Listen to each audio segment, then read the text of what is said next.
عبادہ بن سامت رضی اللہ عنہ جو بدر کی لڑائی میں شریک تھے اور لیلۃ العقبہ کے 12 نقیبوں میں سے تھے، فرماتے ہیں کہ رسول اللہ صلی اللہ علیہ وآلہ وسلم نے اس وقت جب آپ کے گرد صحابہ کی ایک جماعت بیٹھی ہوئی تھی، فرمایا کہ مجھ سے بیعت کرو اس بات پر کہ اللہ کے ساتھ کسی کو شریک نہ کرو گے، چوری نہ کرو گے، زنا نہ کرو گے، اپنی اولاد کو قتل نہ کرو گے، اور ناعمدن کسی پر کوئی ناحق بہتان باندھو گے، اور کسی بھی اچھی بات میں خدا کی نافرمانی نہ کرو گے۔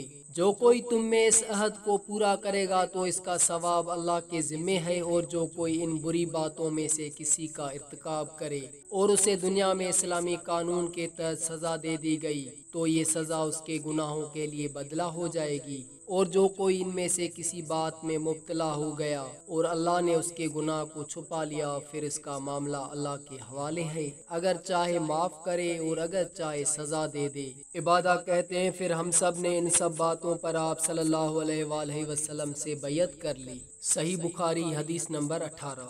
رسول اللہ صلی اللہ علیہ وآلہ وسلم نے فرمایا، وہ وقت قریب ہے جب مسلمان کا سب سے عمدہ مال اس کی بکریاں ہوں گی، جن کے پیچھے وہ پہاڑوں کی چوٹیوں اور برساتی وادیوں میں اپنے دین کو بچانے کے لیے بھاگ جائے گا۔ صحیح بخاری حدیث نمبر 19۔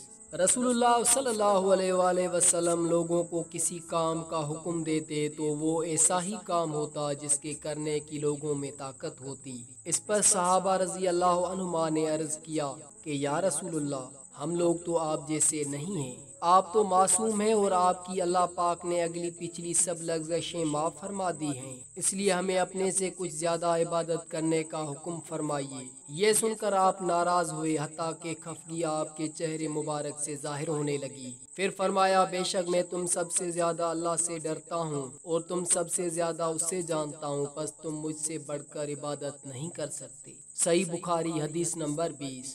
آپ صلی اللہ علیہ وآلہ وسلم نے فرمایا، جس شخص میں یہ 3 باتیں ہوں گی وہ ایمان کا مزہ پا لے گا۔ ایک یہ کہ وہ شخص جسے اللہ اور اس کا رسول ان کے ماں سوا سے زیادہ عزیز ہوں، اور دوسرے یہ کہ جو کسی بندے سے محض اللہ ہی کے لیے محبت کرے، اور تیسری بات یہ کہ جسے اللہ نے کفر سے نجات دی ہو، پھر دوبارہ کفر اختیار کرنے کو وہ ایسا برا سمجھے جیسا آگ میں گر جانے کو برا جانتا ہے۔ صحیح بخاری حدیث نمبر 21۔ آپ صلی اللہ علیہ وآلہ وسلم نے فرمایا، جب جنتی جنت میں اور دوزخی دوزخ میں داخل ہو جائیں گے، اللہ پاک فرمائے گا جس کے دل میں رائی کے دانے کے برابر بھی ایمان ہو اس کو بھی دوزخ سے نکال دو۔ تب ایسے لوگ دوزخ سے نکال لیے جائیں گے اور وہ جل کر کوئلے کی طرح سیاہ ہو چکے ہوں گے، پھر زندگی کی نہر میں یا بارش کے پانی میں ڈالے جائیں گے۔ اس وقت وہ دانے کی طرح اگائیں گے جس طرح ندی کے کنارے دانے اگاتے ہیں، کیا تم نے نہیں دیکھا کہ دانہ زردی مائل پیچ در پیچ نکلتا ہے؟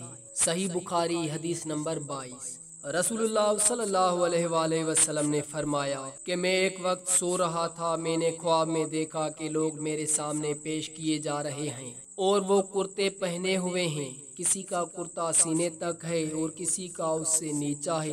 پھر میرے سامنے عمر بن خطاب لائے گئے، ان کے بدن پر جو کرتا تھا اسے وہ گھسیٹ رہے تھے، یعنی ان کا کرتا زمین تک نیچا تھا۔ صحابہ رضی اللہ عنہ نے پوچھا کہ یا رسول اللہ، اس کی کیا تعبیر ہے؟ آپ نے فرمایا کہ اس سے دین مراد ہے۔ صحیح بخاری حدیث نمبر 23۔ ایک دفعہ رسول کریم صلی اللہ علیہ وآلہ وسلم ایک انصاری شخص کے پاس سے گزرے، اس حال میں کہ وہ اپنے ایک بھائی سے کہہ رہے تھے کہ تم اتنی شرم کیوں کرتے ہو؟